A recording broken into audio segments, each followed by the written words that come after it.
दोस्तों, गुजरात से बड़ी खबर निकल कर आ रही है कि गुजरात के सभी मंत्रियों ने जो है इस्तीफा दे दिया है। गुजरात के सभी मंत्रियों ने, एक दो ने नहीं, सभी मंत्रियों ने इस्तीफा दे दिया है। और इस्तीफा देने के पीछे की असली वजह क्या है, मैं आपको बस थोड़ी देर में बतलाने जा रहा हूं। लेकिन जिस बात को लेकर के संशय जाहिर किया जा रहा था, जिस बात को लेकर के डर जाहिर किया जा रहा था, आखिरकार दोस्तों वही हुआ।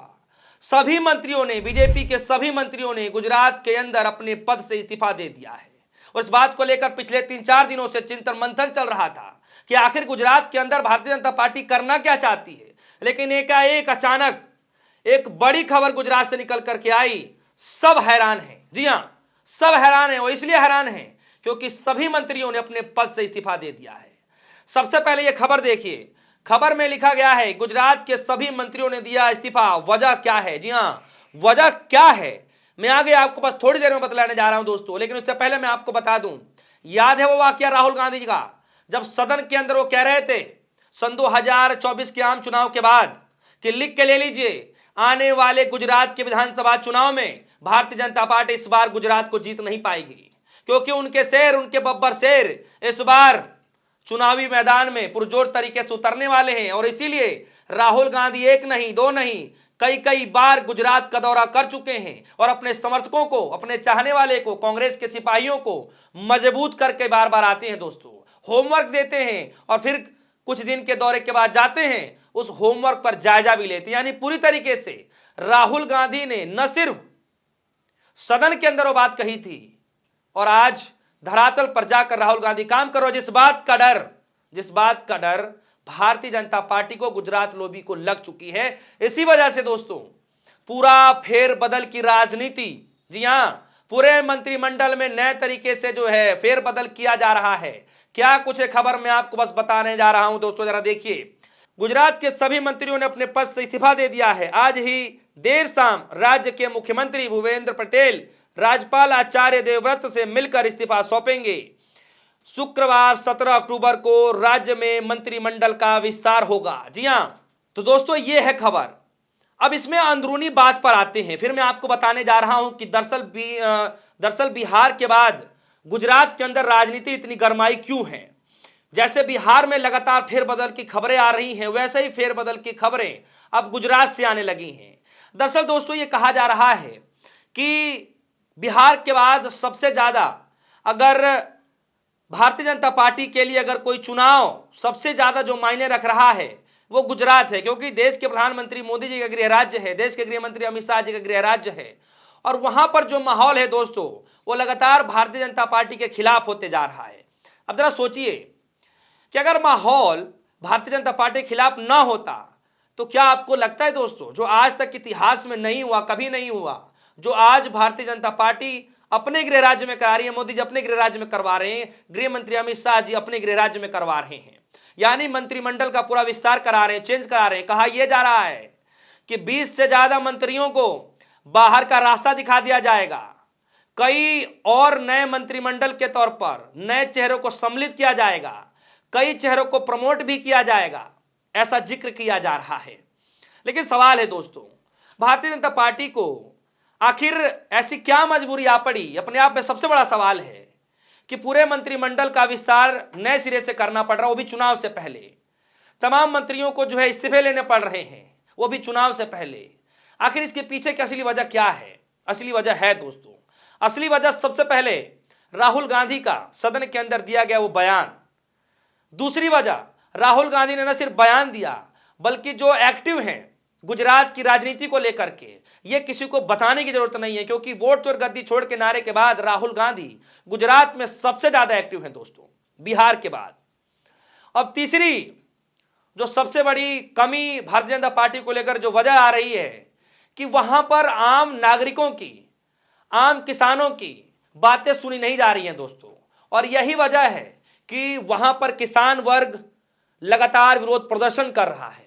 वहां पर जो युवा जो है, जो छात्र हैं, वो लगातार विरोध प्रदर्शन कर रहे हैं। और कुछ दिन पहले ही दोस्तों एक नहीं दो ऐसी वीडियो आई, इवन 3 वीडियो ऐसी आई जो पूरे सोशल मीडिया पर तहलका मचा करके रख दिया। सबसे पहले ये आप देखिए तस्वीरें, ये तस्वीरें हैं जहां पर भारी संख्या में किसान जो कपास की खेती करते हैं वो बीजेपी सरकार के खिलाफ प्रदर्शन करने पर मजबूर हैं। लास्ट में जो है लाठी चार्ज करके आनन फानन में सभी किसानों को, नेताओं को उठाया जाता है, लेकिन किसान आज भी वहां पर नाराज हैं। तो एक तो ये खबर है। दूसरी, किस तरीके से कुछ दिन पहले एक दोस्तों वीडियो वायरल हुई, जिस वीडियो में एक नहीं दो नहीं, मोदी जी के चाहने वाले, अमित शाह जी के चाहने वाले, बीजेपी के चाहने वाले, एक नहीं दो नहीं 100 नहीं 200 जो कार्यकर्ता हैं, भारतीय जनता पार्टी का पटका उखाड़ करके जो है धरती में फेंक देते हैं, सड़क पर फेंक देते हैं और उसके बाद कांग्रेस पार्टी का दामन थाम लेते हैं। अब दोस्तों सोचिए कि जिस राज्य से देश के प्रधानमंत्री आते हों, जिस राज्य से देश के गृह मंत्री आते हैं और उसी राज्य में उन्हीं के चहीते कट्टर समर्थक जो लोग हैं वो भारी तादाद में कांग्रेस पार्टी जब ज्वाइन करेंगे तो दोस्तों ये सवाल नहीं उठेगा कि आखिर ऐसी वहां पर क्या कमी है, जिसके बावजूद ऐसी क्या कमी आ रही है कि उनके कार्यकर्ता, बीजेपी के कार्यकर्ता, मोदी जी के चाहने वाले जो कार्यकर्ता हैं वो कांग्रेस पार्टी की तरफ ज्वाइन कर रहे हैं। आखिर कुछ तो कमी होगी दोस्तों यही कारण है कि एक नहीं दो नहीं कई सारी ऐसी वजहें जो निकल करके आ रही हैं, जिसके वजह से ये पूरे मंत्रिमंडल का विस्तार करना पड़ रहा है, नए सिरे से करना पड़ रहा है और इसीलिए सभी मंत्रियों को इस्तीफा दिलवा दिया गया है। यानी इस्तीफा जो है लेकर के जो है सीएम साहब को सौंप दिया गया है। और आपको एक मैं और खबर बता दूं कि कुछ दिन पहले आम आदमी पार्टी की मीटिंग होती है, उस मीटिंग में मंच सजा होता है और मंच पे एक नेता चढ़ करके जब भाषण दे रहा होता है और ये वीडियो दोस्तों, वो वीडियो इतनी वायरल होती है कि लोग आश्चर्यचकित होते हैं कि क्या बात कर रहे हैं आप। मोदी जी के गृह राज्य में इतनी भारी भीड़, सोचिए इतनी भारी भीड़, वो भी बीजेपी की रैली नहीं है, मोदी जी की रैली नहीं है, अमित शाह जी की रैली नहीं है, तब इतनी भारी भीड़, यानी मोदी जी के खिलाफ, बीजेपी के खिलाफ इतनी भारी भीड़, वो भी देर रात तक मौजूद है। तो सोचिए दोस्तों कि वहां पर हालात बीजेपी को लेकर के क्या होंगे। और यही कारण है कि न सिर्फ राहुल गांधी के कहने के बाद, बल्कि जो वहां पर हालात लगातार बिगड़ते जा रहे हैं, वोट चोरी के मसले के बाद जो राहुल गांधी जी लगातार दौरा करते रहे हैं, और सीधा साधा आप उदाहरण यह भी देख सकते हैं कि वोट चोरी के मसले के बाद जब प्रधानमंत्री मोदी जी अपने गृह राज्य अहमदाबाद जाते हैं, तब वहां पर कांग्रेस पार्टी के कार्यकर्ता विरोध करने वाले होते हैं, उनको हाउस अरेस्ट कर लिया जाता है। यानी पूरे भारतीय जनता पार्टी मंत्रिमंडल को यह बात पता चल चुकी है कि अब बगावत के धुएं उठने शुरू हो चुके हैं, जनता जो है अब बीजेपी के खिलाफ उतरना शुरू कर चुकी है। और यही कारण है दोस्तों कि पूरे मंत्रिमंडल में नए सिरे से विस्तार करना पड़ रहा है, नए लोगों को जगह दी जा रही है, पुराने नेताओं को बाहर निकाला जा रहा है। यही कारण है दोस्तों कि आज यह खबर निकल करके आई कि सभी मंत्रियों का इस्तीफा ले लिया गया है। और यह भी बताया जा रहा है कि इस्तीफा लेने के लिए खुद से नहीं कहा गया, बल्कि पूरे मीटिंग के दौरान यह तय किया गया कि इन नेताओं को, इन मंत्रियों को बाहर का रास्ता दिखाया जाए, इनसे इस्तीफा ले लिया जाए और उसके बाद दोस्तों यही होता है, सभी मंत्रियों को इस्तीफा ले लिया जाता है। दोस्तों आप सभी के मन में क्या कुछ चल रहा है? क्या लगता है कि मंत्रिमंडल का ये विस्तार नए तरीके से किया जा रहा है, सभी नेताओं को बाहर का रास्ता दिखाया जा रहा है, नए लोगों को पार्टी के अंदर एंट्री दिलाई जा रही है?